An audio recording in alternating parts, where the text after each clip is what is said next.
Hey, welcome to the next episode of the podcast. Glad you joined us. Make sure to subscribe and also leave comments. Each week we'll put up new shows. If you're a new subscriber, check out all the past episodes as well to catch up. But we look forward to continue talking and hope you enjoy what we're hearing at this point.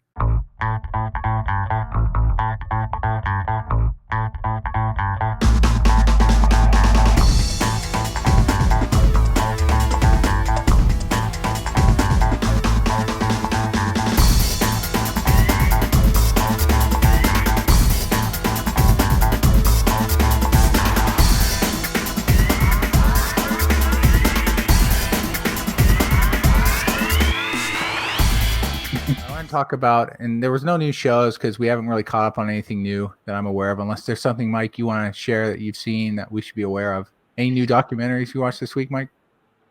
No, nothing yet, but I've been trying to play catch up with a previous show that I used to watch, but I don't know if you guys have been following the whole Cobra Kai thing. Yeah, I watched the whole seasons already. I'm all caught up on that. Yeah, I haven't actually. Fantastic series, by the way. Fantastic. What season are you on right now? I'm done. I'm waiting for 3. Oh, so you caught up completely. Got it. Okay, so you're waiting for 3 as well. I haven't watched the new season at all yet. So it's on Netflix now, so that's good because it was on YouTube originally, which means you'd had to pay for that service. Although all I do is join because they drop it all at one time. Do the free 7-day. I'd watch it all, and then I can cancel it before the 7 days. So I binged it. Fantastic series, though. You should really watch it. It's an interesting take on what happens later on in life with Daniel LaRusso and Johnny as well. How their lives have kind of paired off, the way you would have expected based on how the movies portrayed the endings. You kind of expected this is where they'd be in their lives. But yeah, it's interesting to see him bring back Cobra Kai and then just how that brings. And then not to spoil it, but I mean, fuck it, I'll spoil it. You're going to see a familiar face come back into Cobra Kai, who's taking back over, so to speak, I guess, or helping in season. Or how that leads to it, right? Or what goes on after that. That's kind of interesting to see. You should watch it if you like Karate Kid. By the way, which was the best Karate Kid movie? Because they made 3 with Ralph Macchio and a 4th one with Hilary Swank was the 4th one. No, it's not Hilary Swank, was it? It was Hilary Swank in the 4th one. Yeah. Okay. She was in the 4th one where he was living with monks or something and had her there because something happened with their family. I can't remember. But actually, I'll ask you, which was your favorite Karate Kid movie? How about you, Mike? We'll start with you first. It's a really toss up between the first and the second one. When he went to Japan, the second one was really good to see him differently, right? And he learned something different from there. But I don't know, the first one, the original is still good, right? Because you see how that is. So it's hard. I'd probably go with the first one. What about you, Len? I'd say the first one, but I like the first 2. Third one I didn't like at all. Yeah, I agree. The third one was forward. Third one was like a lot of times the third one is just like to stop already. But yeah, the first. I mean, I still think the first one just because it has so many memorable. I mean, how many lines do you repeat from number 2 versus number 1?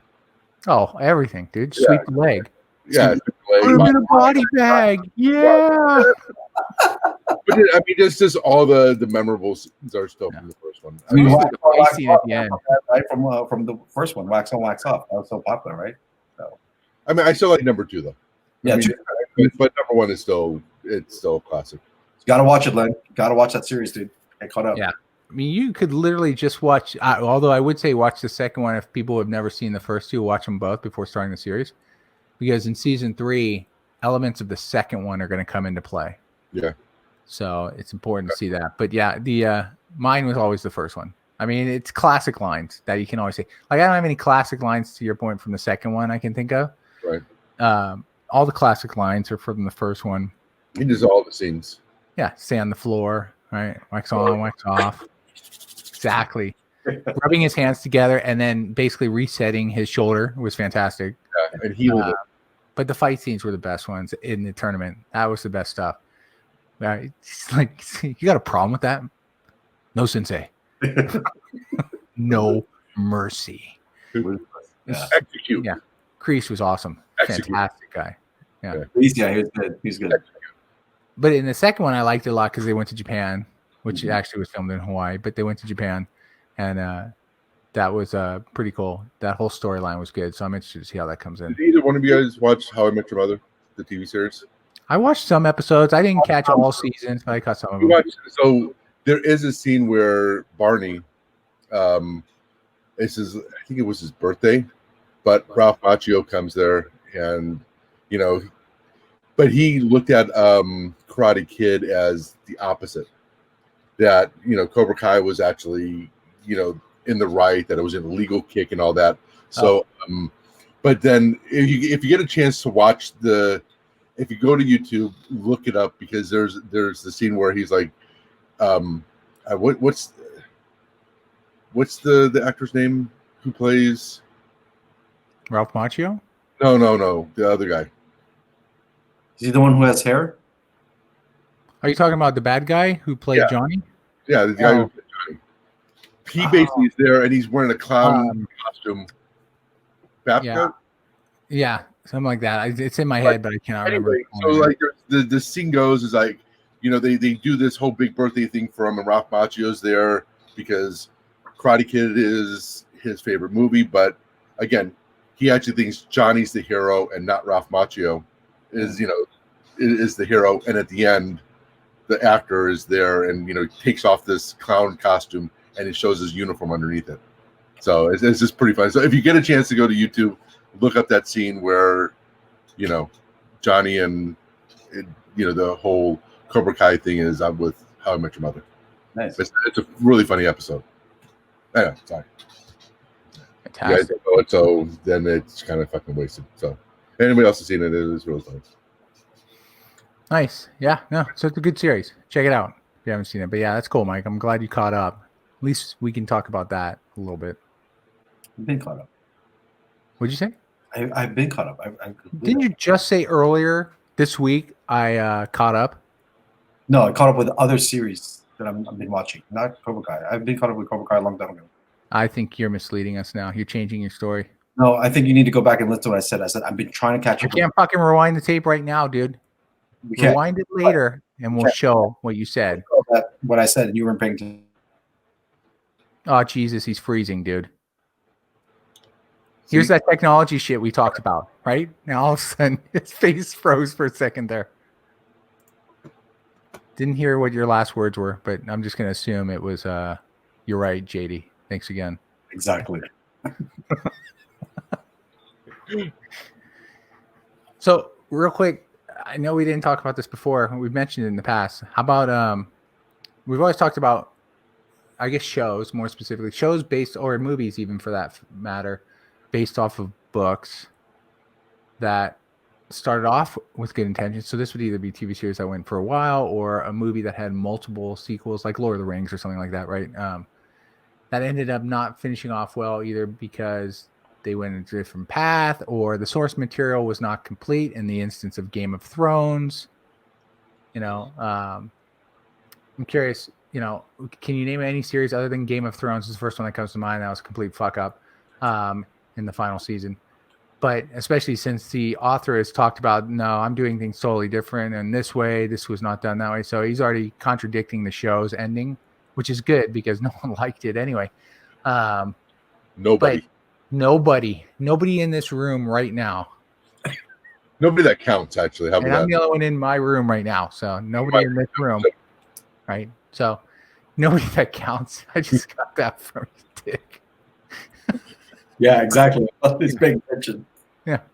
So is there another, like, can you think of any other like series or movie that you were disappointed in because the source material was not used, or they really deviated and made it worse?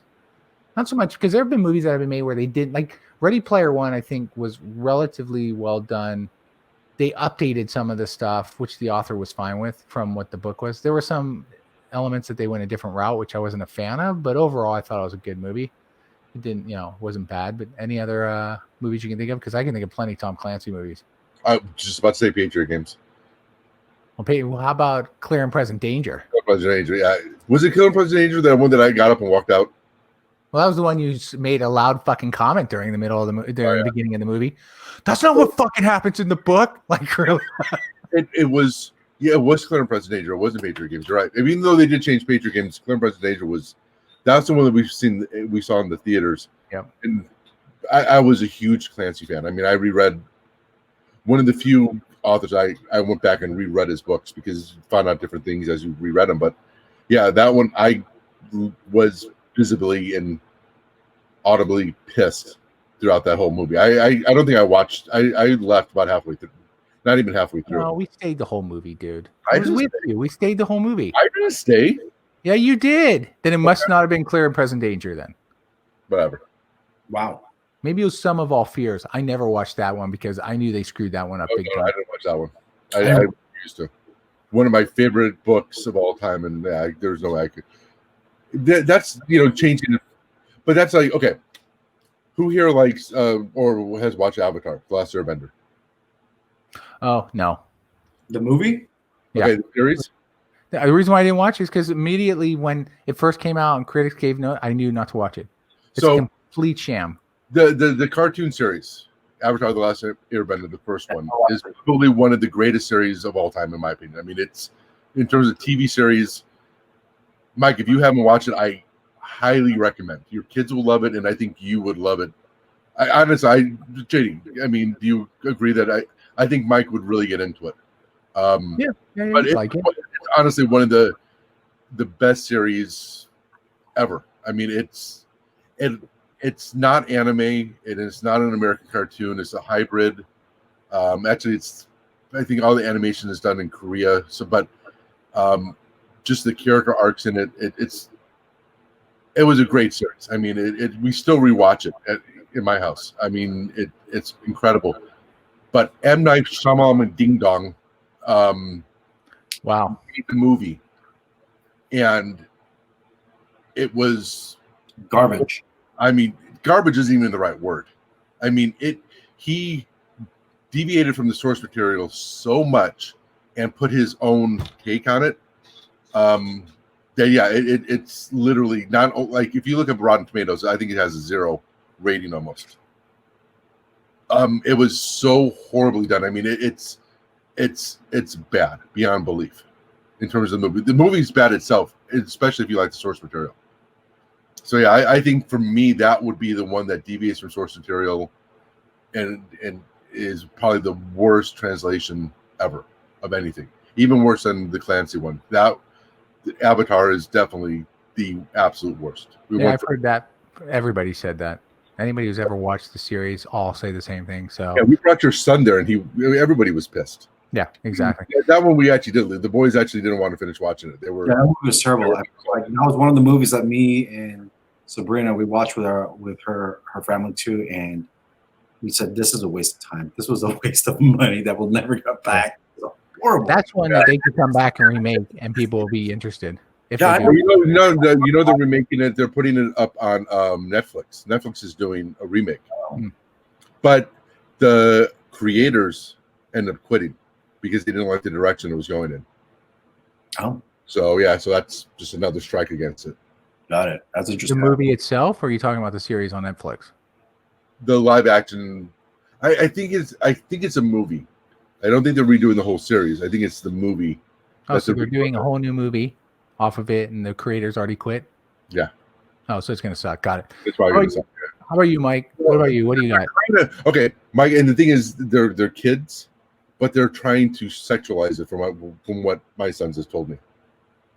They're trying to make it more adult themed, even though they're all like 12 and 13 years old in the beginning of the series. So yeah. So I'm assuming they're gonna make them older.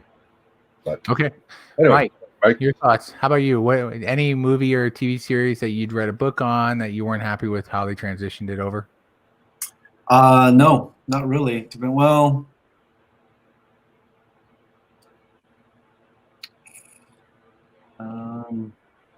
Well, again, I think back then for me, when I saw the first Batman, I didn't like it. I wasn't too big on it. I didn't think it was The Michael Keaton one.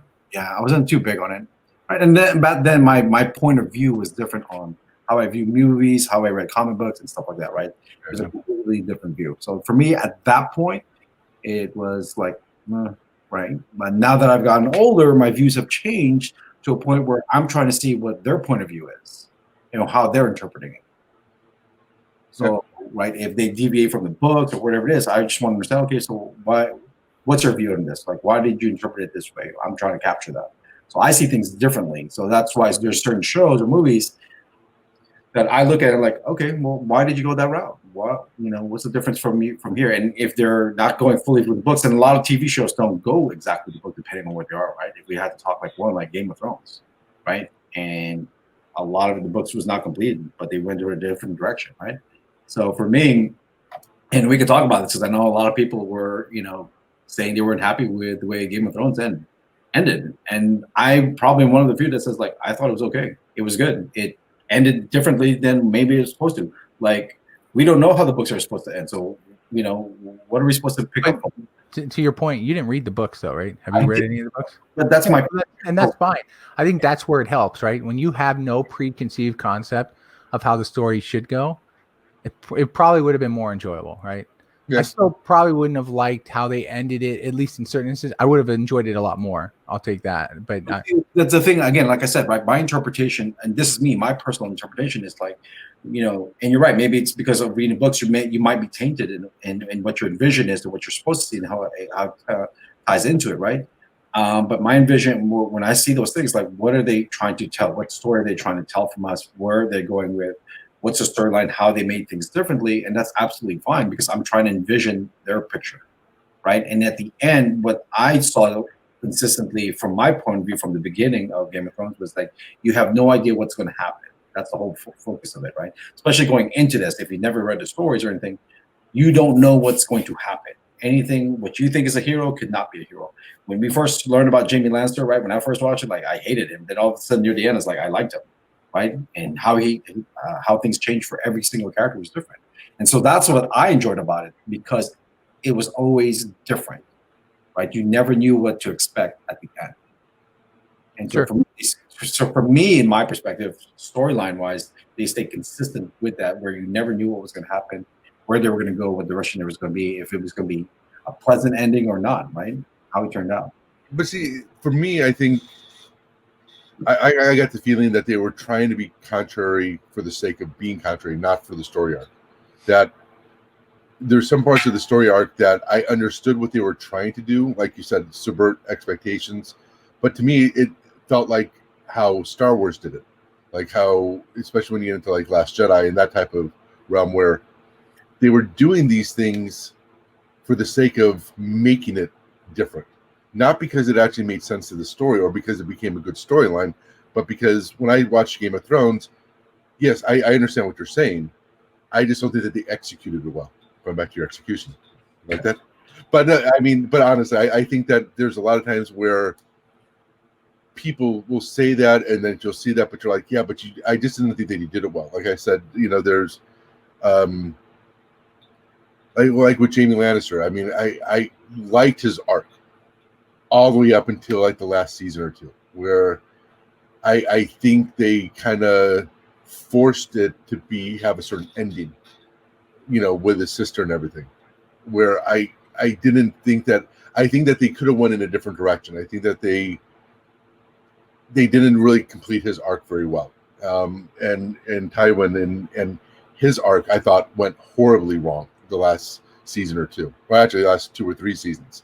I've always had an issue with how they made him incompetent later on, where he just really was the reason why, they were failing and they had all these things, or he was the reason why Daenerys, or was the main reason why maybe Daenerys started to go a little crazy.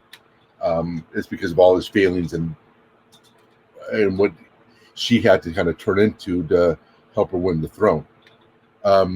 I just think that, I understand the thing of subverting expectations, but I just sometimes when you see these, I think they try so hard to have that gotcha moment, or that oh, you were smarter than us or whatever, that they forget that you're still trying to create a story, and I just don't think that they actually did the story part well. I don't think they executed it well.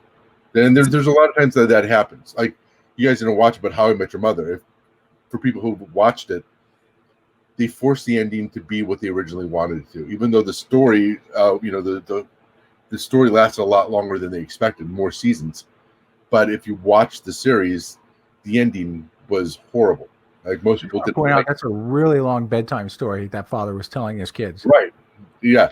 I mean, really long, detailed bedtime story.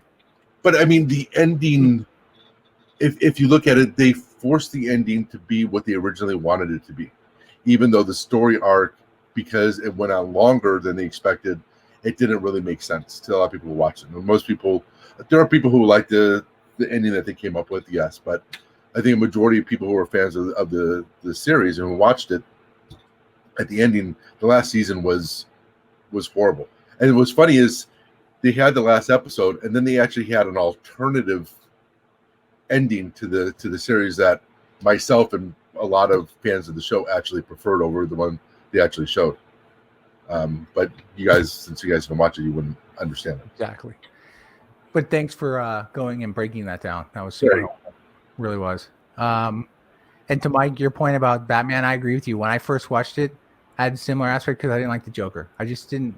My interpretation of the Joker up until that point was that totally different than what Jack was bringing to this, right? So I didn't like it. I also didn't like that they killed him off. I'm like, dude, why would you just kill off Batman's greatest foe in the first fucking movie? Exactly. Right? That's not franchising smartly. That's for sure. But yeah, now I look at all these movies as multiverses. Right? I no longer consider any of them. When I don't like one or I'm not a fan of how they've taken a direction, I just look at it as it's a multiverse, right? Yeah.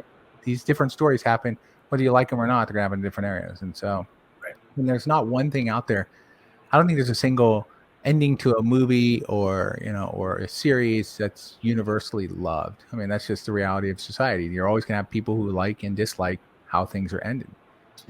Yeah. So if anybody can think of one that they think was more universally loved, I think MASH is probably the one that comes to mind right off the bat. Yeah.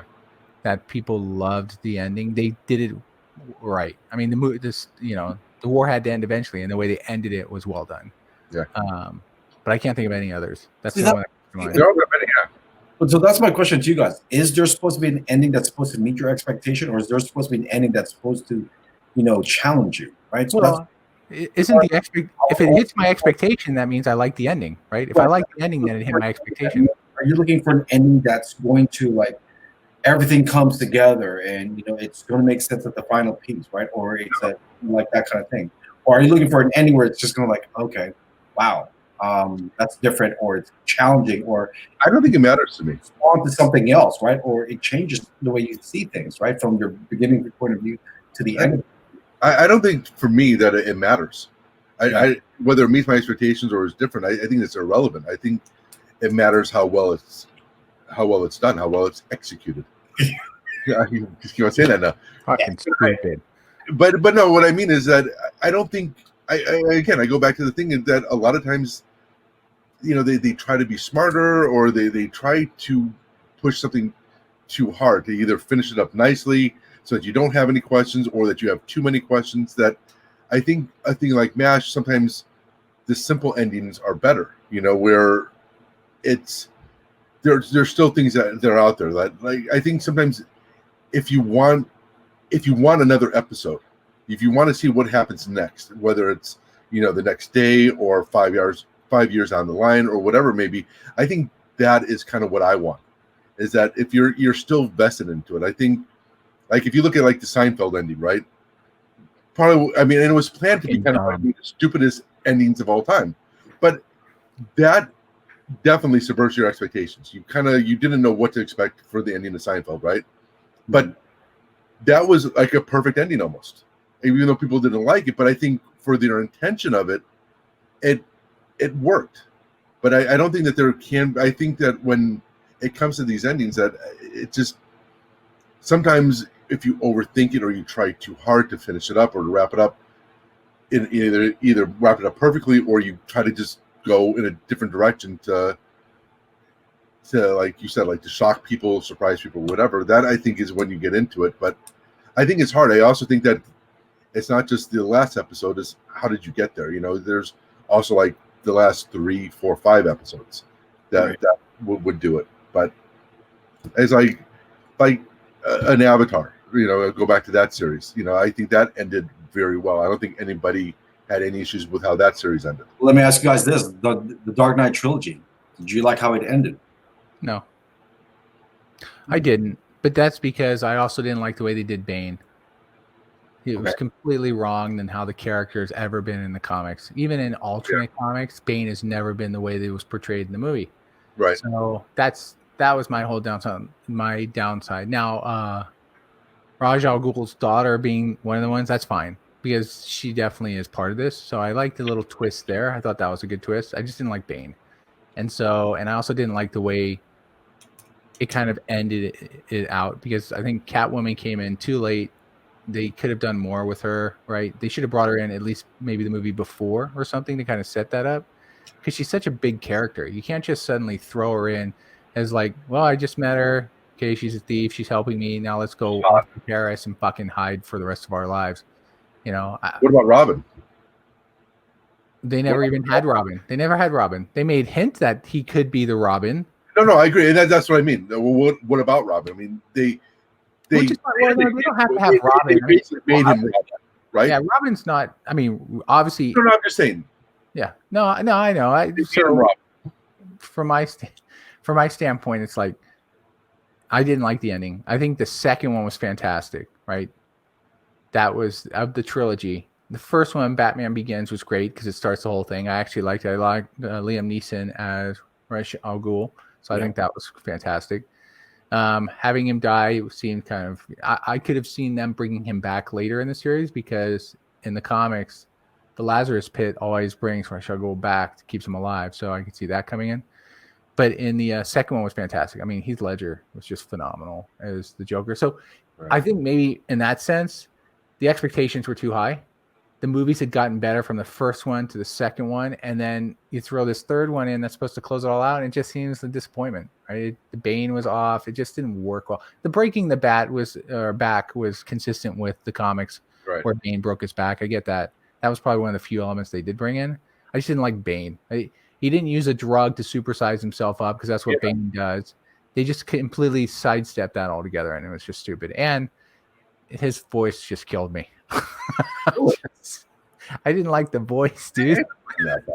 It's not him. No, it wasn't horrible, but it just kind of, adds a little bit more to it, I guess, is my point. I actually liked his voice. I thought Bane's voice there was good. I thought for me personally, I thought it was a good ending to the trilogy because in the beginning of Batman Begins, he's trying to establish something, right? And at the end, throughout his career there, his butler kept telling him they don't need you. They don't need a Batman. They need Bruce Wayne. They need someone else. Stop doing this. He's just trying to find a way to do it. And Alfred is just trying to find a way for him to live a normal life instead of reminiscing on the. But did he accomplish that?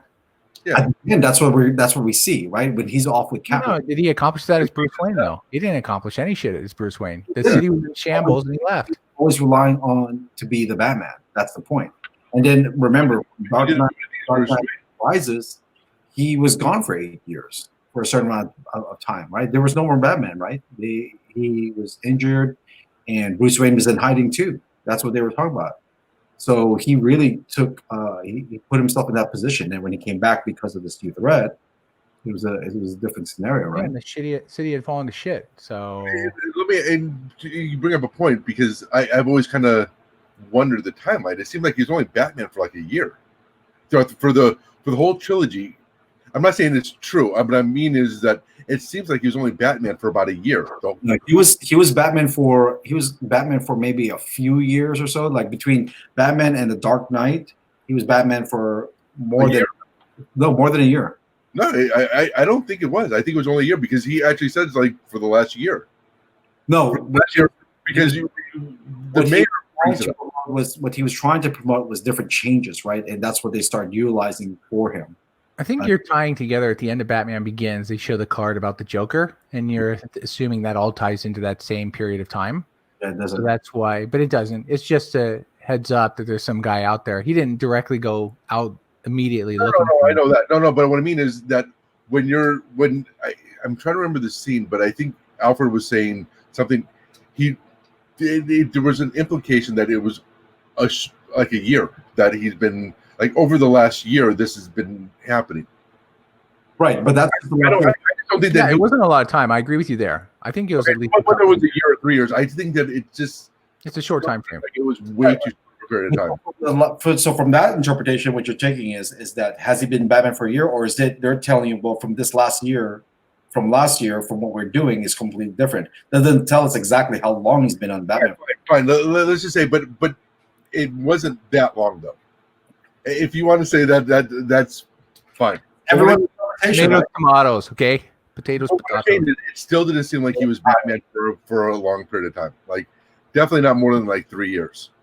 I think it was longer, but that's How long would you think that was? Fine. That's the beauty. You can interpret however you want. There's no wrong answer. You know, there was one aspect of it because it was from where the Joker says when he's hanging upside down that like we're destined to do this forever. I kind of treat that as like, you know, the Joker is always supposed to be like the Joker only exists in the universe that the Batman exists. Yep. You know, there was like that whole aspect from the comic books that I took from it. And it was kind of, I mean, of course, with Heath Ledger passing away, they couldn't really extend that. But that was one of my favorite scenes just because it's showing that he's an antagonist. You know, he's really just the opposite of who Batman is. Yeah. Batman wants order. Batman's trying to establish order, and he's about chaos. And so the two of them, you know, the yin and yang scenario, right? They have to both coexist. One can't exist without the other. So if Batman were to hang him up, then the Joker would have nothing to do. His only intention is to continually make Batman's life hell. And Batman's true Alex is trying to stop the Joker from doing that. So, you know, it's what it is. So, but yeah, it's a good point. I mean, that's the beauty of that dynamic between those two. There's a direct connection between those two, more so than any other comic character with a baddie, right? I think Batman's the one that's really set that up the most. Wasn't there in one of the comic or one of the series for Batman? Didn't Bruce Wayne marry Ra's al Ghul's daughter? Or am I remembering something? Well, no. So they had a kid together who plays Robin in the comics named Damian. Okay. That's what it is. Okay. And he has his mother's attitude while Bruce is trying to train him to be more like Batman. And so it's an interesting dynamic. It's actually really cool. And there's some movies as well that you can watch on that. A killer mentality, like it's okay to kill people as a kid, right? He sees that because of what he was raised with his mom. In the League of Shadows. Yeah, he was raised in the League of Shadows, and Batman tries to bring him into a more, and he's only like 12, 13, like a young teenager. But if you're ever interested, check out, and Mike knows these, but the animated movies they've done for some of these, Batman and, what was the one? I can't remember. I'll have to go look them up later, but there's a couple out there. It's very good, dude. Damian is he's a little badass, but trying to get him to stop killing everybody because that's his response. It's like, he's bad, kill him, because that's the League of Shadows. Yeah. Batman's trying to get him not to do that. That's pretty cool. So yeah, but you're right. There was that. Yeah. The comics. I've seen it, but yeah, I remember. I think you're the one who actually brought it up before when we were. Yeah. He's yeah. I mean, that's the multiverse, right? In comics, you have many different Batman types of comics, detective comics. You know, the Batman. There's different ones, just like Superman, Adventures of Superman, whatever, Spider-Man, Amazing Spider-Man, all the shit. So that's why I look at them all as just like a multiverse at this point. So but anyway, this has been fun, dude. I think we hit a lot, man. I don't know if you guys have any other exciting thoughts you had related to failed movies or shows or ones that did it right. Actually, something for you, JD. Star Wars. Which one? In terms of legacy, you read a lot of the books. I mean, I read a few, but you were, you know, the source material. Basically, when they came up with the sequel, they started from scratch. They didn't reference any of those. How did you feel about that? Well, I hate the sequel, the sequel trilogy. I hate the story specifically because they're just bad. They were disjointed. They didn't make sense. I didn't mind the characters they were trying to portray, but they could have done a hell of a lot better job. I agree. Yeah, I was disappointed because I think the books were such a huge source material. I think Disney just wanted to do its own thing. Maybe it was more Kathleen Kennedy who wanted to do her own thing too, because Lucas was no part of it. But yeah, the source material, they had so much they could play with, and they could have done deviations from it, but there was so much to it that I was truly disappointed that they decided not to go that route, not to even take any of it. because you would have seen Luke had rebuilt the Jedi Order. You would have seen again Han and Leia's son because they were still together, so that would stay. That one they were consistent with. They had 2 kids, not just one, twins. Right, that's right. And so yeah. they had twins, and Jason and Jaina were their names. Jason eventually becomes Darth Cadus or something like that. I can't remember his name. And he starts trying to, in his mind, he's been around long enough as a Jedi to realize, and this comes back to the Sith way, right? Eventually they start to see things and think that there's only really one way to help make a difference is to try and bring order. They think they're doing good, in a sense they're not. And so it becomes a battle with him. So they could have taken elements from that and still kind of gotten to a similar story they had, but they didn't have to put shit like, Star Killer Base, which is just a giant fucking Death Star as a planet. Right. And then the final movie was just nostalgia, trying to bring back the Emperor for no apparent reason. They didn't need to. I think that's just showing your movies are suffering, that you're pulling from that well. It didn't make any sense at all. But there are a lot of things they could have taken from those books. I was truly disappointed. My hope is, and they called them all legacy, which is stupid. That's their way of avoiding it, right? So that, but there's hope that maybe, this trilogy's done, nothing we can do there. But maybe some of the old material, the books they made, which are based on history, 1,000 years before Star Wars and whatnot, they can use some of that and make some great stories out of that, which I'm hearing they might. Like Darth Bane and others could be coming in, so that would be that'd be cool if they do that. But yeah, I was disappointed. It sucked. But at least they told me before the movies came out that we've completely gone our own route. So at least I wasn't going in with the expectation is to be close to the books. I already knew it was Fubard. And they lived up to that, which is disappointing. I will say before I forget, not Star Wars, but Star Trek, I will say one series that did end well was The Next Generation. The way they ended that final episode. Yeah, that's well done. That's where, and Star Trek does a great job of really doing more of these sci-fi weekly shows because they do a much better job of that. But yeah, that was another one that I felt ended really well out of many series that have gone out. They've been pretty consistent with that, though. In terms of they've been taking a different path with their new shows like Star Trek Discovery and whatnot. Has been more. You should check it out. It's interesting because they do tie into the original series. You say this happens like 10 years before Kirk and the band from the original Star Trek series kick in. So if you like it, it's good. Yeah. So that's my thoughts on Star Wars. Still love the series. I'll still always go see every fucking movie, even when I know I'm going to hate it. Because my hope is, it's just a great fantasy movie. Sci-fi fantasy. It's fantastic. Too. Think about it. We knew that they were going to come out with a new box set. We still bought the one that they were just putting out. Yeah, it's stupid. How many box sets do we have of the original trilogy? I had like 4 or 5. Yeah, and they all had every one that ever came out. Yeah. The original movies on VHS, the THX versions of VHS, which was just better sound quality. That's all it was. It wasn't visually any different. And then when Lucas decided, I'm going to change them all. Yeah. Special editions came out. So. Yeah. I had like 5 of. They're essentially all the same, but there's like 5 or 6 that were on VHS box set. I got them all in the other room, actually. Yeah, I got them all in my other room. Still. Sweet. All right. Well, it's been a fun show, guys. I enjoyed our conversation. I hope everybody enjoyed listening either on the podcast or watching on video. As always, remember to subscribe, like, share, do all those good things, man. Help us out. If nothing else, just come back. That's all we ask, And if you think of things, throw them in the comments, things you'd like us to talk about. If you think we're just a bunch of rambling idiots, feel free to say that too. We are. Yeah. If you think we're 3 crazy old guys, that's fair. Nothing wrong there. Yeah. Anyway. All right, gentlemen. It's been a fun show. Thanks again. Take care. You go out and execute. Yeah, get that fucking computer fixed, Mike. Yeah, I'm going to execute that. Yeah. Yeah.